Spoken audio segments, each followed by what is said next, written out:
बीरबल कैसे बने अकबर के खास मंत्री। आगरा की सुबह हमेशा की तरह शाही ठाठ से भरी थी।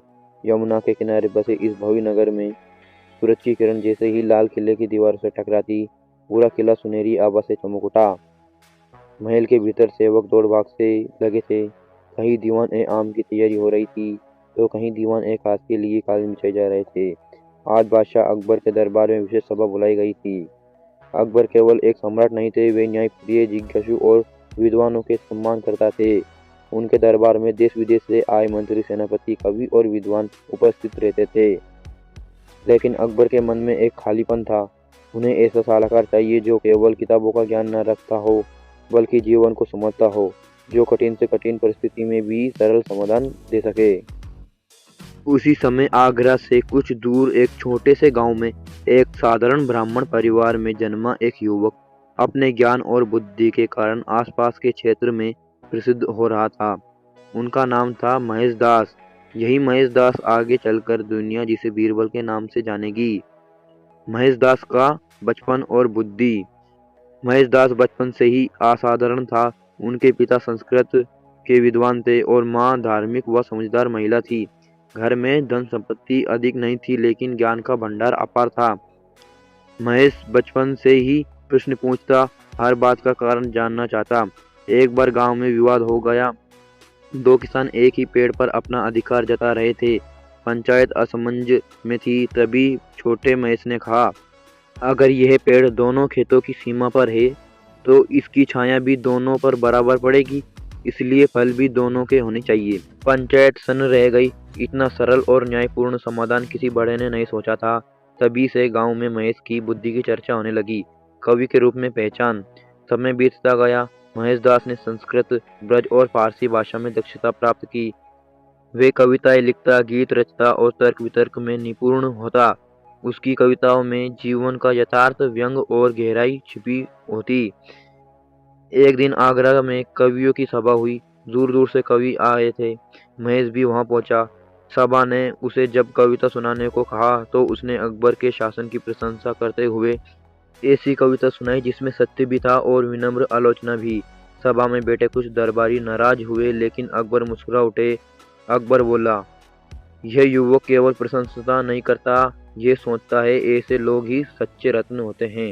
यहीं से अकबर की नज़र महेश दास पर पड़ी। पहली परीक्षा। अकबर ने महेश को दरबार में बुलाया। दरबारियों को यह बिल्कुल पसंद नहीं आया। उन्हें लगा कि एक साधारण युवक कैसे बादशाह के सामने खड़ा हो सकता है। अकबर ने मुस्कुराते हुए पूछा, महेश दास, अगर मैं तुमसे पूछूं कि इस दरबार में सबसे बड़ा मूर्ख कौन है, तो तुम क्या कहोगे? दरबार में सन्नाटा छा गया। कोई भी ऐसा प्रश्न सुनकर डर जाता, लेकिन महेश शांत रहा। उसने हाथ जोड़कर कहा, जहाँपना, मूर्ख वह होता है जो प्रश्न पूछने से डरता है, और बुद्धिमान वह होता है जो उत्तर खोजने का साहस करता है। अकबर ठहाका मारकर हंस पड़े। बहुत खूब, तुम्हारा यह उत्तर तुम्हारी बुद्धि का प्रमाण है। ईर्ष्या की शुरुआत है। दरबार में कई मंत्री जलने लगे, खासकर तानसेन और अबुल फजल जैसे विद्वान भी महेश की बढ़ती लोकप्रियता को ध्यान से देख रहे थे। हालांकि ये ईर्ष्यालु नहीं थे, लेकिन कुछ अन्य मंत्री महेश को गिराने की योजना बनाने लगे। एक दिन एक मंत्री ने कहा, जहाँपना, यह युवक चालाक है, इसे परखना जरूरी है। अकबर ने कहा, ठीक है, इसे एक कठिन कार्य दिया जाए। अकबर की चुनौती। अगले दिन दरबार में अकबर ने घोषणा की, महेश दास, अगर तुम वास्तव में बुद्धिमान हो तो मुझे बताओ, बिना नाप तोल के यह कैसे बताया जा सकता है कि इस तालाब में कितना पानी है? पूरा दरबार हंसने लगा। यह प्रश्न असंभव लग रहा था। महेश ने कुछ पल सोचा, फिर बोला, झापना, तालाब का पानी निकाल दीजिए और फिर उसे माप से भर दीजिए, उत्तर मिल जाएगा।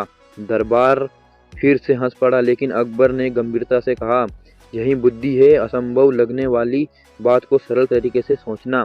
धर्म और न्याय की समझ। कुछ दिनों बाद एक गंभीर मामला दरबार में आया। एक अमीर व्यापारी ने गरीब पर चोरी का आरोप लगाया था। सबूत व्यापारी के पक्ष में थे, लेकिन महेश को कुछ गड़बड़ लगी। उसने अकबर से अनुमति लेकर कहा, जहाँपना, मैं कुछ पूछ सकता हूँ? अकबर ने अनुमति दी। महेश ने व्यापारी से पूछा, तुम्हारे घर चोरी कब हुई? व्यापारी बोला, रात में। महेश ने फिर पूछा, तो तुमने गरीब को पहचान कैसे लिया? व्यापारी घबरा गया। सच सामने आ गया। की चोरी उसने खुद करवाई थी। अकबर ने तुरंत न्याय किया, गरीब निर्दोष साबित हुआ। अकबर ने मन ही मन त्याग कर लिया। यह युवक केवल बुद्धिमान नहीं, न्यायप्रिय भी है। महेश से बीरबल बनने तक। एक दिन अकबर ने दरबार में घोषणा की, आज से महेश दास मेरे नवरत्नों में शामिल होंगे और इन्हें बीरबल की उपाधि दी जाती है। दरबार में तालियां गूंज उठी। जो मंत्री पहले विरोध करते थे वे चुप हो गए। बीरबल ने हाथ जोड़कर कहा, जापना, मैं आपका सेवक हूँ। मेरी बुद्धि, मेरा ज्ञान सब आपके राज्य और जनता के लिए है। खास मंत्री क्यों बने बीरबल? समय के साथ बीरबल अकबर के सबसे भरोसेमंद सलाहकार बन गए, क्योंकि वे सच बोलने से नहीं डरते थे। वे धर्म, जाति, अमीरी, गरीबी से ऊपर उठकर सोचते थे। वे कठिन समस्याओं को भी सरल बना देते थे। वे अकबर को खुश करने के बजाय सही रास्ता दिखाते थे। अकबर अक्सर कहते, मेरे पास कई मंत्री है लेकिन बीरबल जैसा कोई नहीं। कहानी की शिक्षा। इस कहानी से हमें ये शिक्षा मिलती है कि बुद्धि जन्म से नहीं, सोच से आती है। सच्चाई और साहस इंसान को ऊंचाई तक ले जाते हैं। सादा जीवन और ऊंचा विचार ही सफलता की कुंजी है। राजा हो या आम इंसान, उसे सही सलाह देने वाला सबसे बड़ा रत्न होता है। इस तरह एक साधारण गांव के महेश दास अपनी बुद्धि और न्यायप्रियता, ईमानदारी के बल पर अकबर के खास मंत्री बीरबल बने। इतिहास गवाह है कि पद नहीं बल्कि गुण इंसान को महान बनाते हैं। गाइस, अगर वीडियो आपको अच्छी लगी हो तो प्लीज़ वीडियो को लाइक करिए, कमेंट करिए और अपने दोस्तों के पास शेयर करिए। मिलते हैं नेक्स्ट वीडियो में, तब तक के लिए धन्यवाद।